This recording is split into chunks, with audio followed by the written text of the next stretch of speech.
Morning, everybody. Hi, Emily. Good to see you. I've decided this is going to be my last PowerPoint presentation. I think I'm going to come next Friday if you have projects you want to talk or want to ask questions specifically. But I needed a break. I have a major grant that needs to be done. So, but I enjoy this. So I thank you all for coming. This has been kind of fun for me. I like this type of thing. So Stuart was asking about the PowerPoints.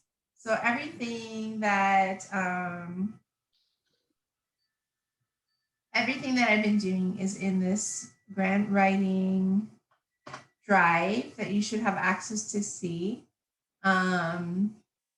And at first we were in the finding funding folder, but now we're in the concept development folder. And so then I have the activities labeled. There's some budget pieces in the concept development folder. I'll just show them. There's PowerPoint, so they're all here. And then there's also the videos. Can you find the PowerPoint, Stuart? Not to put you on the spot. Yeah, I just was blocking you. So there's a shared with me. I'm looking at my shared drives and it's not a shared drive. I just sent the link in the comments. Oh, I see. Got it. Sorry. In the chat. So if you click on that link, that's the grant resources. Yeah. So finding funding is where we started, and concept development is where we are now. And Yep. there's the worksheets, there's like budget templates, PowerPoints, and videos. Yep, got it. Thank you.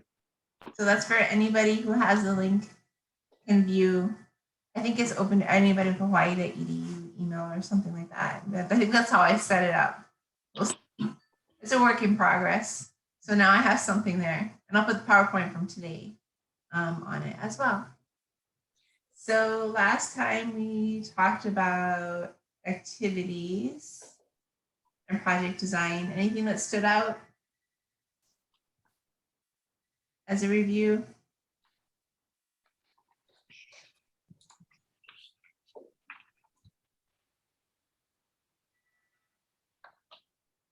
I liked your simplified logic model. I understood better what it was supposed to be and what it's supposed to do, so than others I'd seen. Yeah, just walking through the process, and I think the point that I made is that a lot of times they give you sample logic models, and so whatever you do, if they give you a sample, just use that. But in general, it's just, I mean, the whole hopefully one thing I hope that you take out of this is that your proposal is like this nice clean thread, right? And that's what the logic model sets up. Problem, activity, what you're going to do about it, what's the output of the activity, like how many workshops you held, how many people attended, and then your outcome, which is your objective. So it should be this nice, clean story. It's clear to the person reading proposal. Anything else that stood out from last time?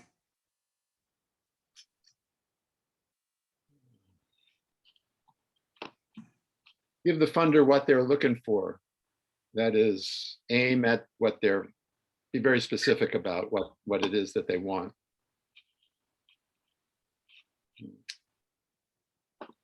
Yeah, definitely.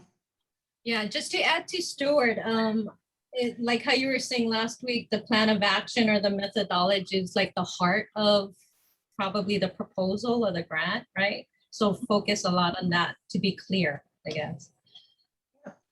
Yeah, it's probably what you're best at writing, because this is the activities, plan of action, methodology. That's what you're thinking about probably most of all, right? So that it might be the easiest part for you to write. So the needs is like the marketing, selling your point. The objectives is what the funder's buying, and then the action is the heart of the proposal. So then we get to evaluation. What do you do when you hear evaluation?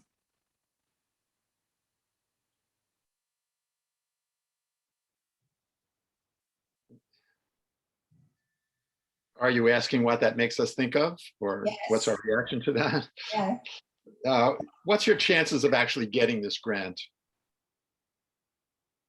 So that makes you think about like if you're going to get it or not, if they're evaluating you, right? Yeah. Okay. Yeah. Right. Yeah. Anybody else?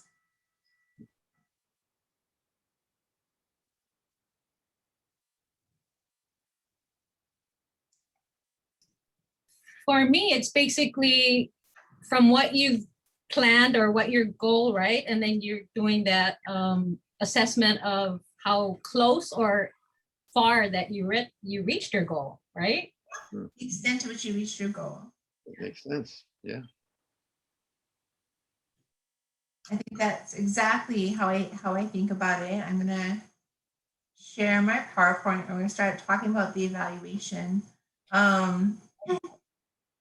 And I think that's it. It's like the extent to which you reach your objectives. I think a lot of people stress about the evaluation, but if you did a good job writing your objectives, you can just walk through the evaluation step by step without, there's kind of like a formula for writing your evaluations. So, it is the measurement. It's the accountability of your project.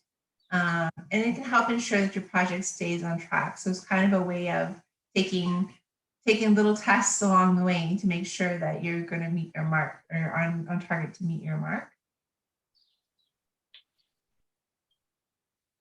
So we hear a lot of terms with evaluation, and there's different types of evaluation. And I would recommend that you include all of these types in your evaluation plans. The first is formative evaluation. And that occurs during your project to see if you're on track. It's like a little test to see if you're on track. They might say benchmarks or milestones. Does somebody give an example of like a formative evaluation, what that might look like or what that might be for you, something that you have in mind?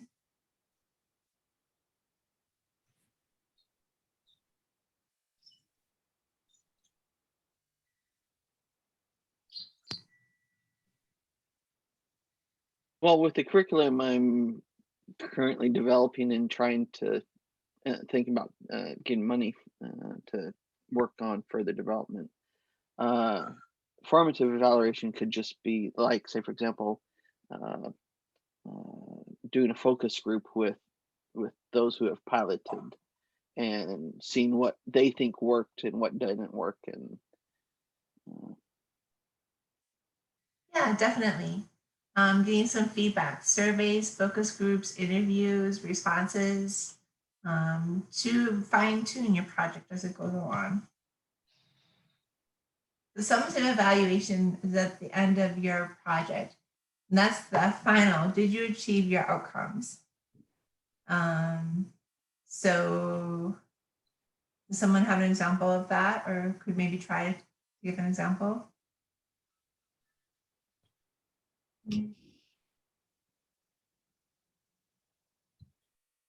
If we wanted the campus to be resilient enough to withstand a power failure by the utility, then if the power failed and the campus was up and running, then we would regard it as working. Right? Big test. Yeah. Yeah. A big test. It works or it doesn't work when we need it. Yep. Asked, do you do these evaluations before you submit your grant or after? After. So this is you're writing about the plan to evaluate. So it's so this is your plan of how you're going to evaluate your project once you start implementing it. So good question. So basically you would highlight like all your achievements, or like how would you approach evaluating your end? Do you just be informative then, basically, right? Just what are the results that happened? That's kind of like what you. Yeah, so we'll work through some examples to make this more clear, but it's like what your objective is at the end, did you achieve it or not? Okay. So it's like your final, your objective you said you're going to achieve a certain outcome, like for my grant writing workshops, we're going to submit 10 proposals, and people are going to submit 10 proposals, right? So within a year. So I look at a year later, were 10 proposals submitted by workshop attendees? That's my summative evaluation. It didn't have. So you got the money already. What?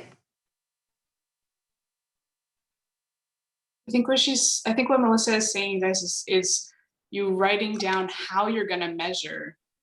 Not necessarily you're writing down the outcome, but you're going to write down how you're going to measure the outcome. So if you're saying, oh, we expect that people will have a certain % increase in whatever, then your summative evaluation will be, we will distribute a survey to see whether those people had that % increase or whatever. Yes. So the evaluation is your plan to evaluate your project. So you have to write about how you're going to do the evaluation when you submit your proposal. Yeah, thank you, Emily, for helping clear that up. So these are the things you write about. So we're just talking right now. We're just talking about the types, not necessarily how you write about it, but just the types of evaluation that you would write about, including your plan. So then there's quantitative evaluation, and this is specific measurements, numbers, surveys. Did they do it? Thank you. Thanks, Brooke. So quantitative evaluation is like graduation rates. Did they graduate? Yes or no? Did they improve in self-efficacy? Yes or no? Do they increase their interest? Yes or no? Like Emily said, like a survey, some kind of result. And then we have qualitative evaluation. So that would be open responses, experiences, case studies, self-report, or observations. So I think when Chad said doing a focus group, that is more of a qualitative evaluation. So you get feedback that gives you some more information than just numbers. I kind of gave the answer there to my question, but why would you want both quantitative and qualitative evaluation? That's a good question. I would guess that just because people are using your service doesn't mean they're actually helped by it. Another thing is that qualitative evaluation can also lead you to what's the next questions we should be asking.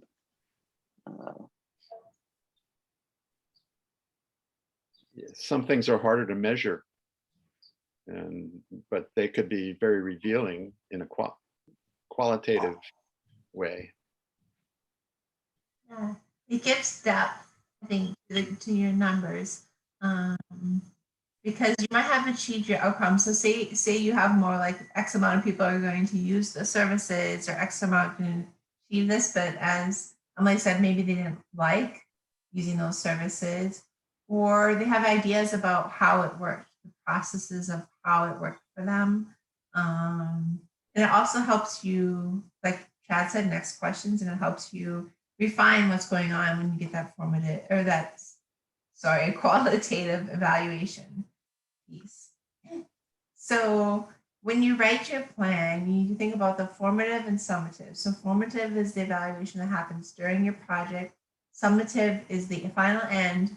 It's the final exam. Did you do it or not? Quantitative, the numbers that are specific measurements. And then this qualitative part that gives you more depth and helps you write about what's going on and how it's working.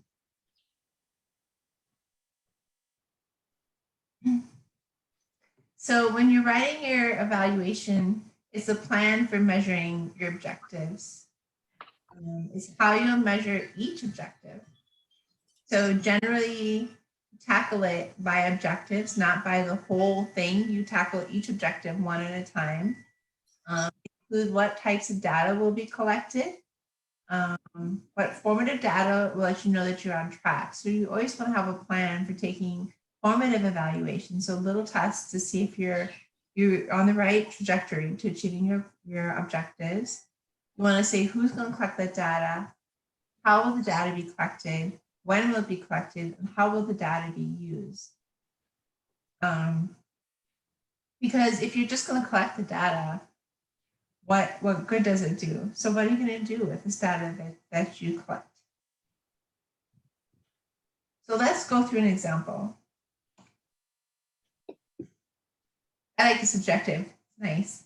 It works. But 50% of project participants will earn a 2-year degree within 3 years of initial institutional enrollment. We'll say that's one of our objectives. Okay. So what formative data might you collect, such as benchmarks? And think about quantitative and qualitative. So what formative data might you collect to know that you're on the right path of meeting this objective? I would say enrollment reports every semester, right? Or academic year, whichever way you want to break it down. So that would be the quantitative. Yep. Are they enrolled or they're not enrolled? Quantitative. I would say ability to pass the gen ed classes and continue leveling up in enrollments. Instead of, because if you get stuck at one level and take that class over and over again, then you're not going to meet that 3-year goal. So that they're progressing and they're passing gateway courses, benchway courses. And so enrollment and retention then, or yeah. Mm-hmm. What would be qualitative? Well, qualitative would be like what Chad mentioned, right? If you do like a focus group or a group session with the students in the program, that would be qualitative data. Yeah. Other qualitative formative data that might be helpful?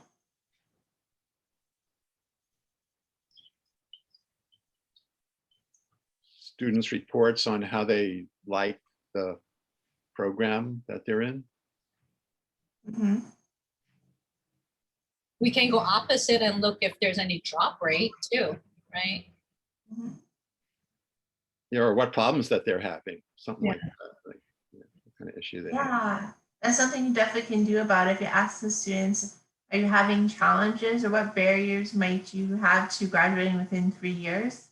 You know, asking the students that, then you can intervene, right? So you think about formative data, things that you can do something about. Like Emily said, if they're not meeting, if they're not passing classes that they need to pass or making adequate progress, you could refer them to tutoring and support. So think about formative data as ways that you can adjust, or you know, the qualitative data, the focus groups for the programming, saying like, oh, well, you know what, actually I'm not taking advantage of the programming because the time is inconvenient for me. Then you learn ways that you can shift your program to still be on path to meet your objectives. Melissa, would it fit in to have the data for the whole institution to compare it to? So just like there could be trends in enrollment that are independent of the program. So if employment goes up or something like that, and lots, you know, much less students enrolled, then that would be good to know about. Yeah, definitely. I think, you know, when you set your objective, you've set your objective. Generally, I mean, sometimes you can talk with the program officer to change that amount, but generally it's if you achieve it or not. So if things are happening, like COVID just happened, Yeah, exactly. happening, or we know that when unemployment is low, enrollment is low because people can get jobs, right? On the island, that tends to be a trend for us. So if we can demonstrate that that's the overall campus data. So we didn't meet our objectives because this was happening. This phenomenon was happening across the board. But yet we did better than our campus average. I mean, that would be support. Those are the types of things that you would write in your report if you have a written report where you get to put those things in. Like some reports are they just want the numbers. Yeah, but some reports you have open response where you can explain. So it depends on what you get. How would you know what problems would come up though if you haven't ran the program yet? You don't, and I'm sorry, Brooke, we're kind of flipping back and forth between the evaluation plan and actual evaluation. Oh, okay. Yeah, so Okay. you're right on in thinking like, okay, you don't know the problems that you're going to hit in evaluation, but some proposals actually ask you to think about that. Like, what are barriers? What might be barriers or reasons that get in the way of you achieving objectives? So sometimes some proposals in the evaluation criteria ask you to think about that. So then you would have to brainstorm. I think Stuart, that pre-proposal that we prepared had something in that, like what would be barriers to achieving your results. So sometimes you write the evaluation plan and you have to think about ahead of time what might be barriers to achieving your evaluation plan. But that's specific. Melissa, Okay. I have a question. Thank you. Yes. When or at what point can you bring data that you can compare peer institutions? Like, how do you compare with, like, for this project, right? Would it be okay or a good idea to compare it to another peer institution? I wouldn't do that in the evaluation. I would do that in the needs section. Needs, okay. So in the needs section, I might put that our institution, I don't know, I'm making this up, okay? So in the need, if we had this objective in the needs section, I might say that UH College 3-year graduation rates are at 35%.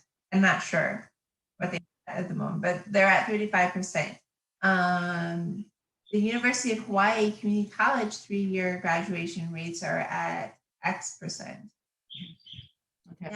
Nationwide, they're at 50% or maybe we'll say 50%. So then I would set my objective to 50% to meet the national average, right? So that would be the needs section. But in the evaluation, I'm not going to talk about that. So that's not a benchmark then? Well, your benchmark is what you would want to show that you're meeting this. So like a benchmark for your objective. So that would be baseline data. You need section, what we're talking about is baseline data. So you want baseline data to help you frame your need and goal. Like why are you choosing 50%, right? So you need baseline. But benchmarks in your evaluation plan are what you will know that you're making progress. So if I know that I want 50% of my students to graduate within 3 years, I would want maybe a benchmark with my fall to fall persistence in year 1 should be at 75%. Okay. Right. So that might be a benchmark. And my persistence rate from fall to fall, second year should be at X%. I don't know, Got it. But I need to get to 50%. So that would be benchmarks. So fall to fall persistence of first time freshman is something we use. And that would be probably one of my natural benchmarks that I would use is fall to fall persistence. Okay. So if they ask me to say like, I need a benchmark to know that I'm making progress, I say that I need to know my fall to fall persistence rates are at 75%, something like that. Okay. With going at this, what some tip data might you collect? So this is the final data. So think about both quantitative and qualitative.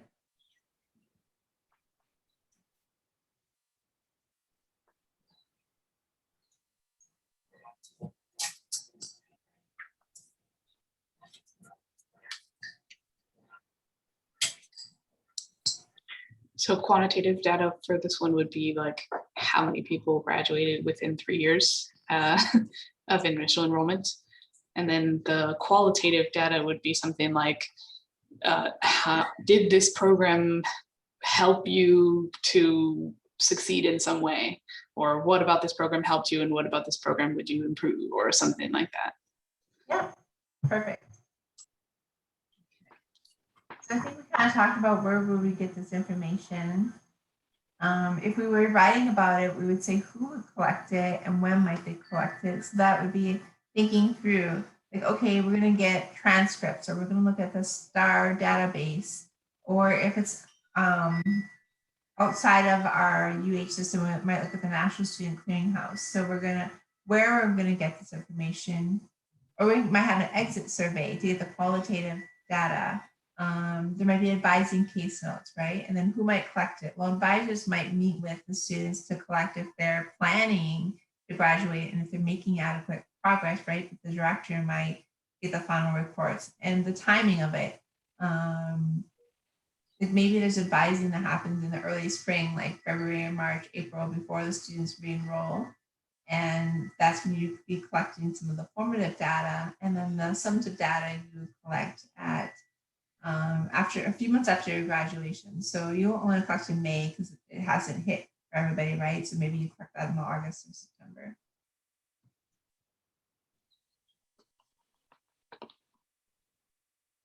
So you're collecting this formative data. How would you guide it? How would you use it to guide the programming and ensure that that happens? So we talked a little bit how we would use it, right? But how would you ensure that that happens? How would you write about it?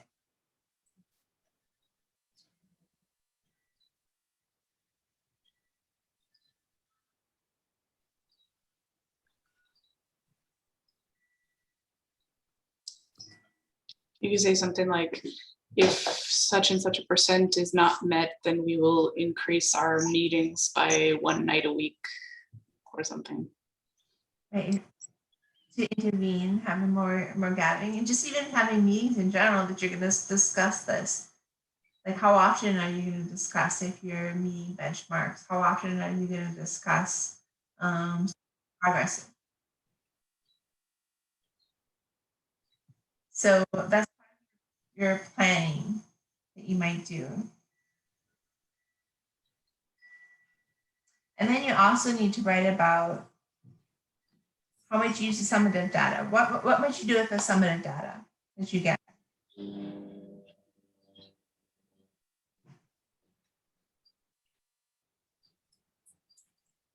Suggest alterations in the program. That might be done. Improvements. Sorry. The program might be done, right? With summative, it's done. What else would you do with it? Wait, what? What was that? Report it to your funder so that they know what they got what they bought.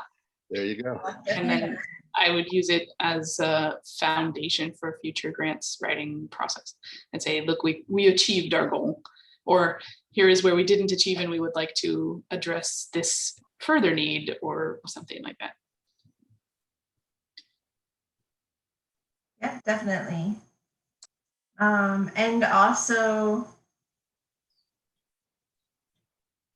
there might be more that you do with it.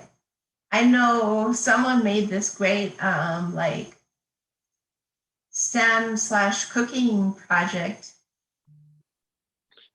with high school students and then did something with the final information. I have no idea what you're talking about with the final information.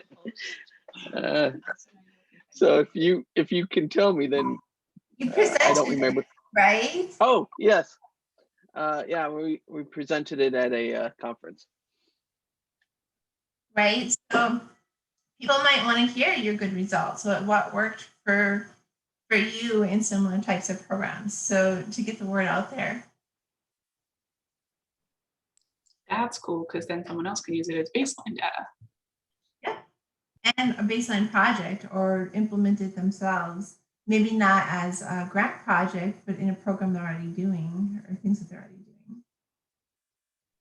Also, if you've presented or written stuff, it's easier to show the next time that what you're doing is working, because other people have judged it worthy for inclusion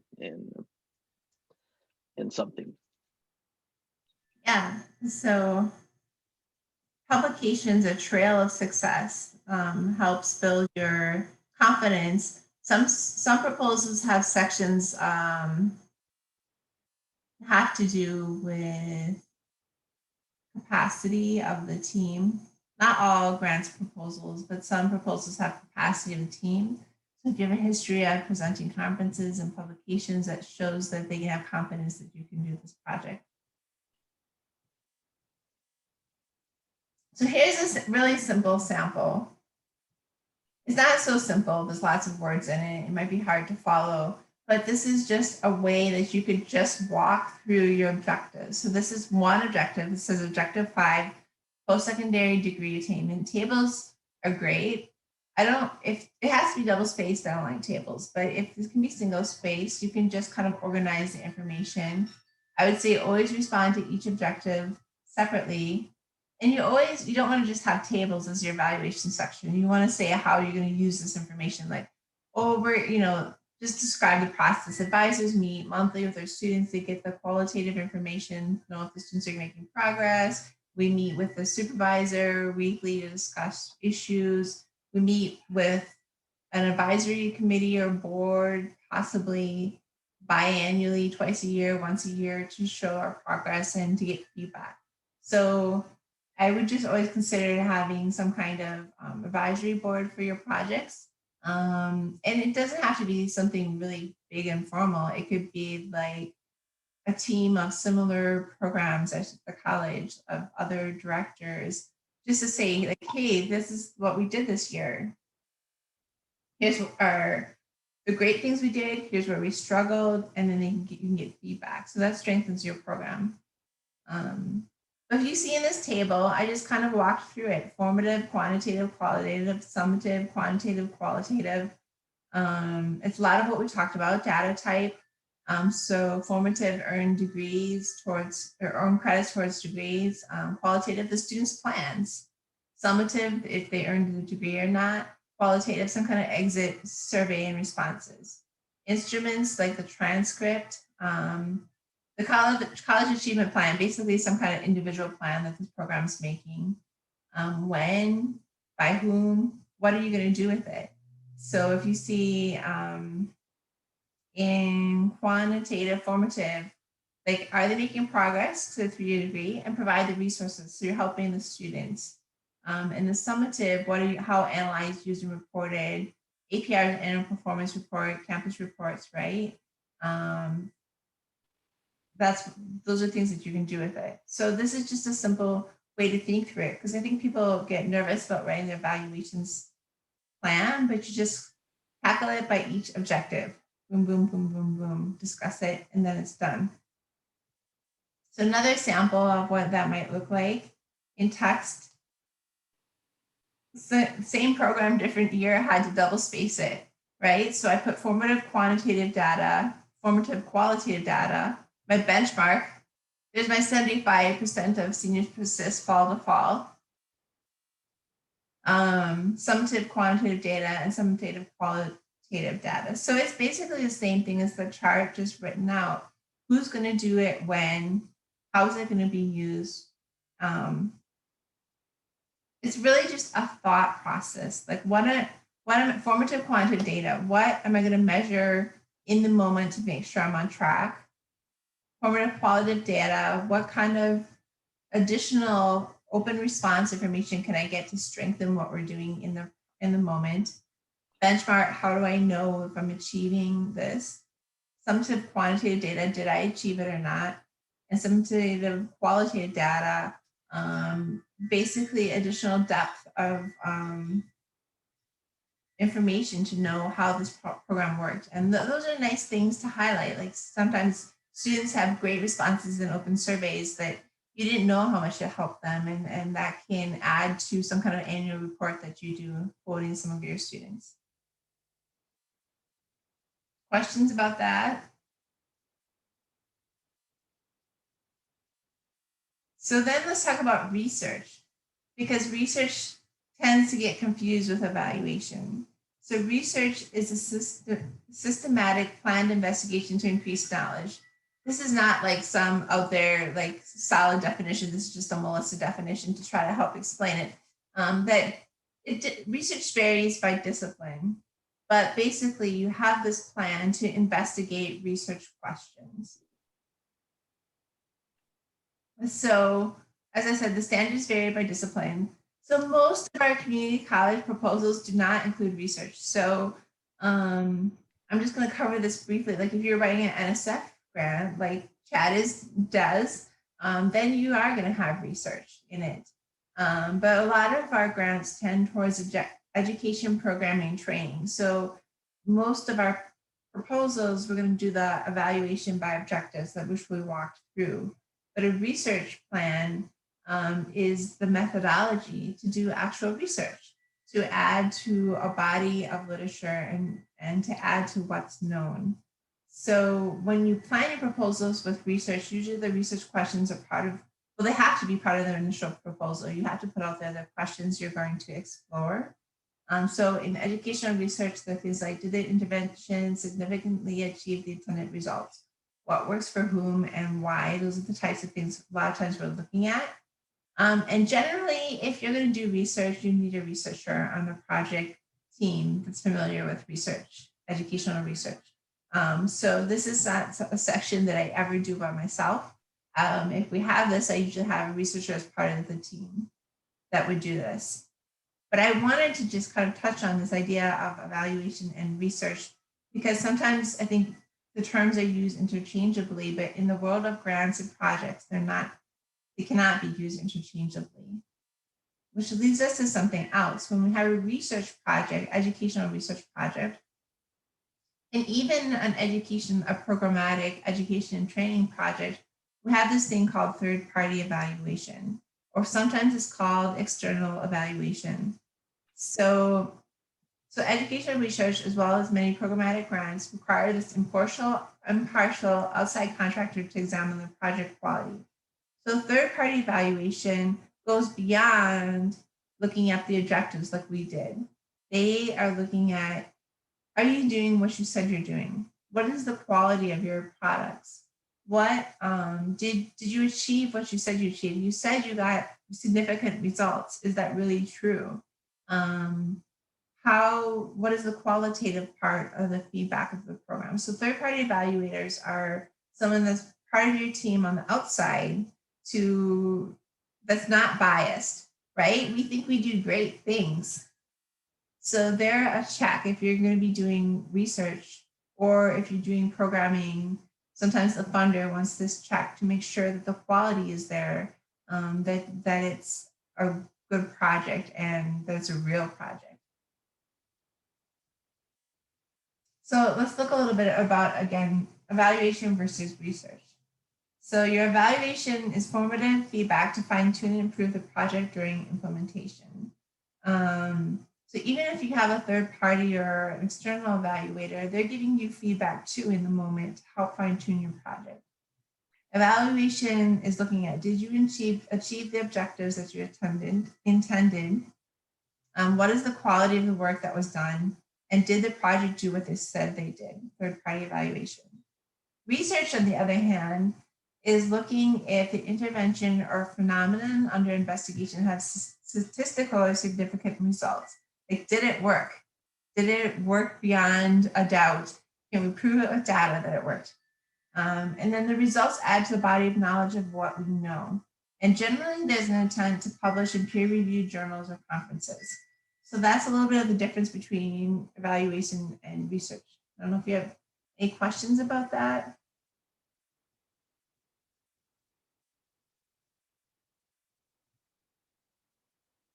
So I think most of us aren't doing research. Some of us are, but most of us aren't. And so I don't want you to really worry about the research part, but just to kind of get the sense of that evaluation isn't research and research isn't evaluation. And when it asks you for an external evaluation, you need that. So sometimes I even find in the administration, when I talk about who we need for evaluation and what we need for evaluation, that gets confused between the researcher. I'm like, no, we really need a researcher and an evaluator because they're two different things. So if you come across these terms in the proposal, pay attention to what they're asking.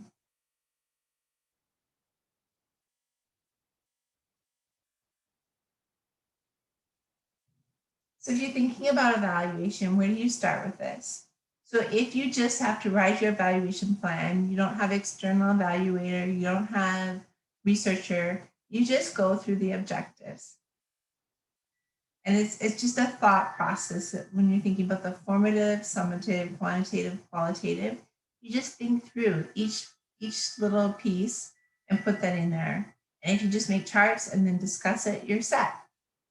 So it just really ties into your objectives. Don't get lost into writing this big plan. You just objective 1, this is how we're going to evaluate it. Objective 2, this is how we're going to evaluate it. And then like overall, this is how we're going to evaluate our program. If you need a third-party evaluator, they usually help write that evaluation section because it's different than your evaluation by objectives. They're evaluating the quality of your work. And what kinds of questions will get at the quality of the work. There's a department at UH Manoa, which is a Social Science Research Institute that does that. So they can do it for us, but I also know other third-party evaluators that we often use. If you need a researcher, that gets a little more tricky. If you're not capable of that research, if you're capable of that research, great. If you're not, you can look for someone in UH and even outside of UH. So for example, for an NSF educational grant, no one on the team had the research expertise. So we looked to this focused on problem-based learning. So we looked to the Journal of Problem-Based Learning. And I was partnering with Amir Mirslani at the time, and he emailed every single recent publisher that worked with high school students. And we interviewed 10 of them that got back to us, and we chose a researcher.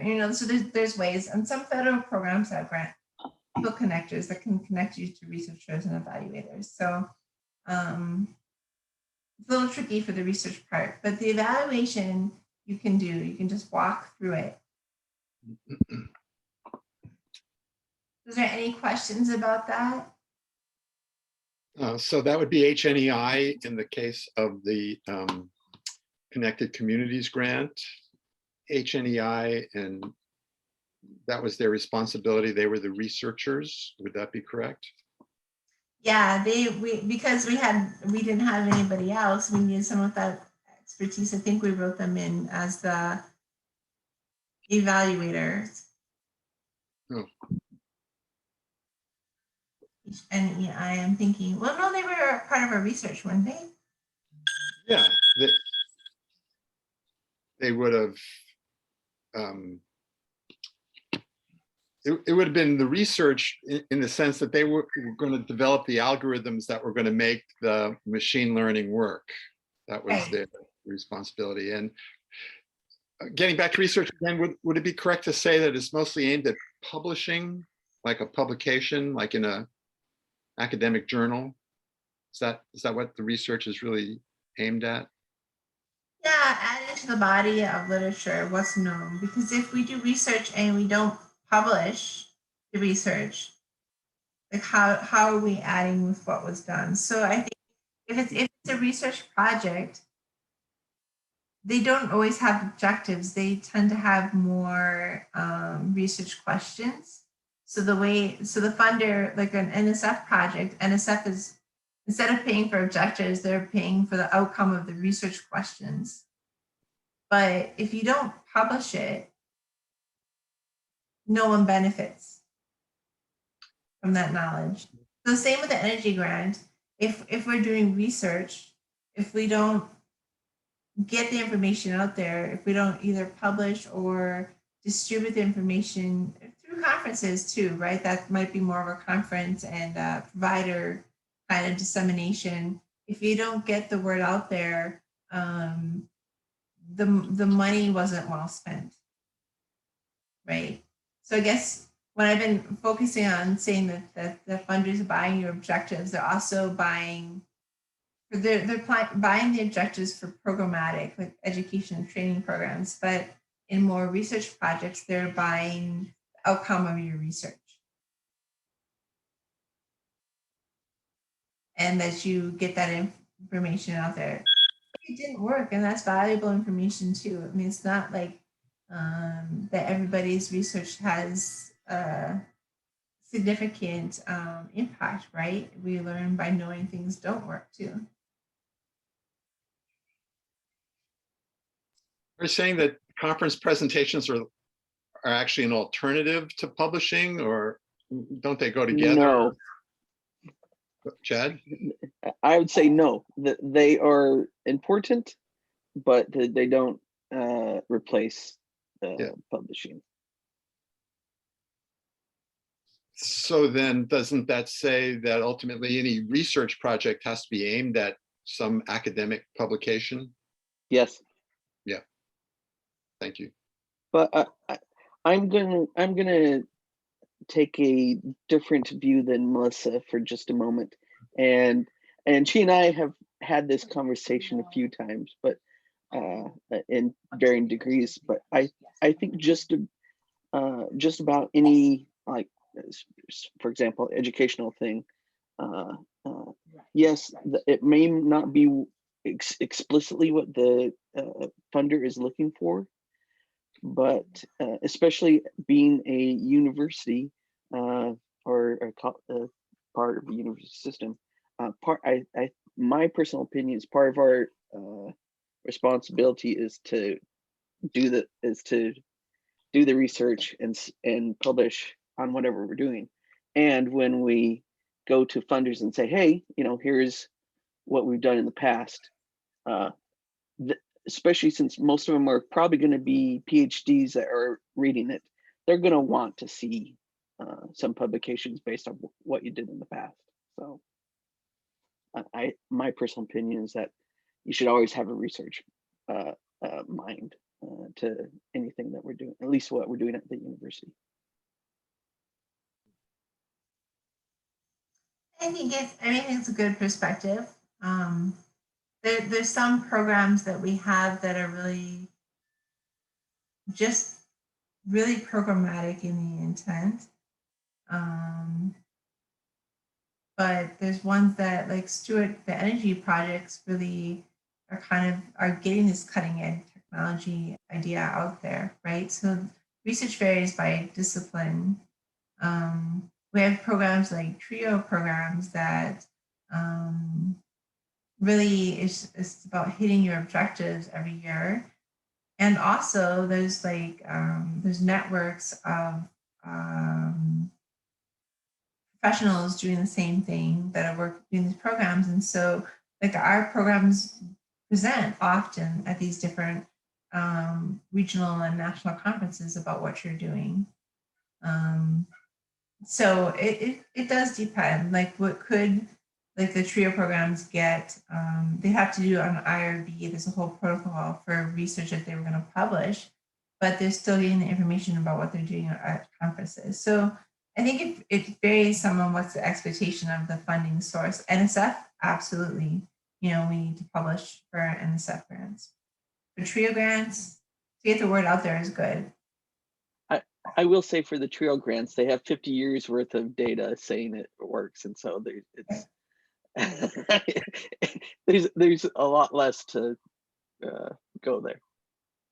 But new ideas are worth getting out there, like the cooking, yes, the STEM and the cooking that could be at a national conference. If you would need an IRB to publish though, but to talk about what you did at the conference would, you can do without the IRB. So, and it's the same with like our Title III grants, the capacity building. We're trying to help our students, and so we present a lot at relevant conferences like Achieving the Dream. and like our Hawaii Student Success Institute. So good conversations. Now I'm gonna make you work for a little bit to see, walk through just the thinking process of evaluation to make it less abstract. I have a form for you.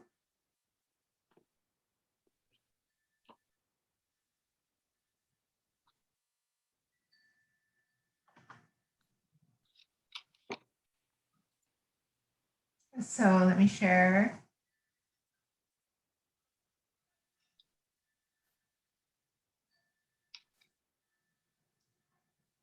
So this would be a starting point for evaluation. I gave you my example objective, but it'd be better if you use your own objective.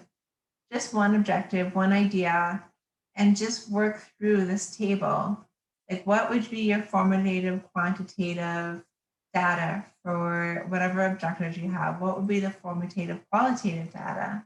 And then so forth, the summative quantitative and summative qualitative. The source, where do you get that data?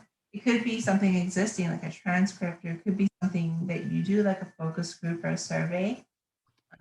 What would make sense to who collected and how used. So you might not get to when collected and how used, but just think through these first two columns for your project, and I'll break us up into two groups for you to work a little bit on this.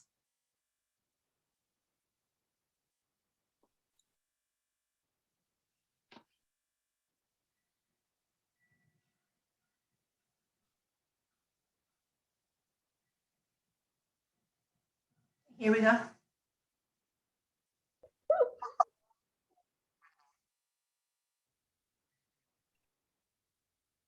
So what are some highlights? You're muted, Thelma. Thank you, Winnie. Okay. When we got into our group, we didn't realize we didn't really have an objective. So we kind of rehashed an idea that I had from the early on. So we had to create an objective, right? Different from yours. And then we went through the listing. So it's somewhat similar to Melissa's, where it talks about student services and all that. So our objective was for this Native Hawaiian Student Center that I see building here on Maui, for example, okay? My objective is 50% of the Native Hawaiian students or undeserved or from undeserved populations, underserved populations. 50% will be retained after 1 year. Okay, so then we started talking about how do we measure it and stuff. So we can look at attendance rates / enrollment rates, look at their demographics. So then from there, we identify, like if we do demographics, we can see where the strongest population or the strongest need for help is. So we, like from Maui College, right, we assist Molokai and Lanai too. So if we open up the student center and they can access it there from their own island, then yeah, so that's why I was getting excited, because it's like new data. And then yeah, so then we went through the different tables. So qualitative would be student evaluations, see how satisfied they are in our first year of our program. And then when we looked at the summative side, qualitative, we could talk about how we've increased awareness. We could identify part-time versus full-time students, if who's more successful, or what model is more successful for students. We could do a summative on that. And then also the third point would be to identify dropout rates. Like if there is dropout rates, how else can we mitigate it? So anything, Winnie? Because you were spearheading it too. So Winnie, more comments? No, you did a good job. So your summative quantitative is the data, right? Yes. Data, like, and that's even who does better where, which is actually kind of tiptoeing a little bit on research, right? You're trying to learn more from what's happening, you're investigating, and the qualitative, the summative qualitative might be more student subjective experiences in the kind of on after your summative quantitative is did they persist fall to fall, correct? Yes. Yes. Persistence rate. Qualitative, those are qualitative might be some sort of survey at the end looking at factors that they might, attribute to persisting. Okay. Just like some kind of open responses and then just experience, feedback, suggestions, Yes. Okay. end of the year. Stuart and Chad, is there anything you want to share?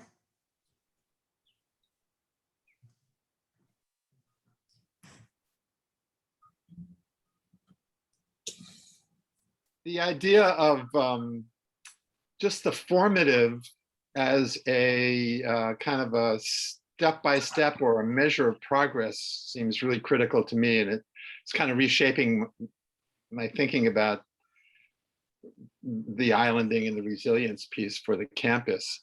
And what I could see is that originally I thought about having the whole campus operate if the grid was down, but if it was designed so that certain pieces of the campus worked when the grid was down, that could really fit into kind of a formative process.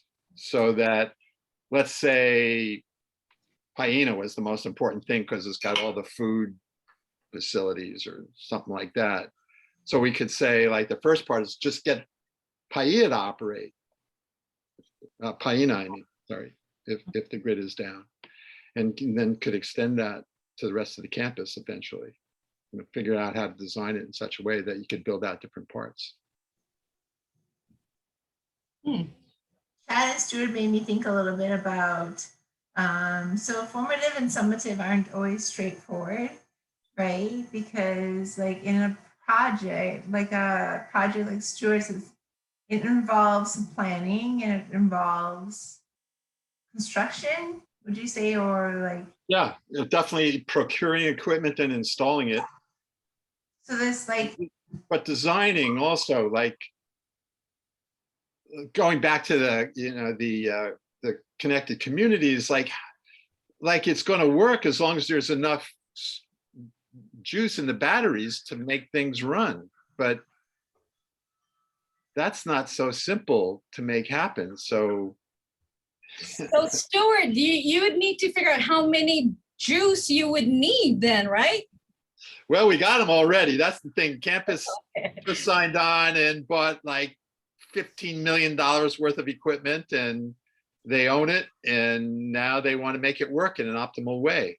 So that's the tricky part. Is like, how do you optimize that?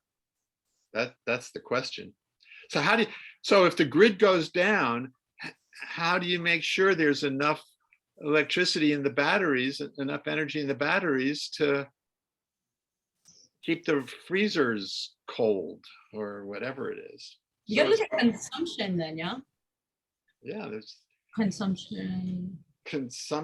Yeah, but historical data, maybe, like needing to collect a lot of like the grid hasn't been down all that much, but with climate change, there's more severe storms coming.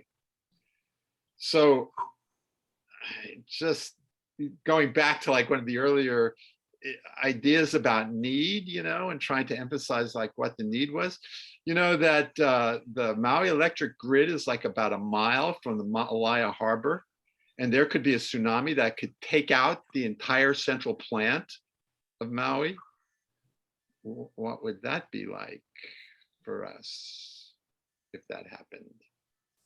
So, I mean, yeah, so thinking, I mean, and there's lots of strands here, right? So to make a clean, it's not always clean, but really to narrow in on a need objective, and you kind of have research as part part of your project, and the evaluation of that, right? And so it depends on what the focus is, what the objective is, what you're looking at, and maybe making certain milestones in a timeline is part of your formative. Yeah. Your formative assessment and evaluation, or just another sure. Yeah, so like, yeah, milestones as in research or as in a procurement process. That the contractors are procured, that That the correct equipment is located, something like that. yeah. So I mean, there's no one answer, and that's why some of this varies by discipline. But you know, Yeah. thank you for sharing. It's kind of stretched me. Students outside of my realm of expertise. So, and we all are learning and have different viewpoints to share. So thank you all. So next week, due to other things going on in campus, we're going to meet a little earlier. I'm going to be here at 9. So I'm going to kind of leave it open. So if people want to talk about their projects, we all can brainstorm and help if they have questions about things. It might not run all the way to 10:30. We'll just see who shows up and what comes of it. I'll probably put out a survey with ideas of if this should continue and how it could continue, and just your feedback to help improve. So please answer that, and thank you. I mean, this has been fun. Yes. Please Thank you. next week. Thank you. Thank you, Melissa. Thank you. Mahalo. Bye. Bye. Thank you.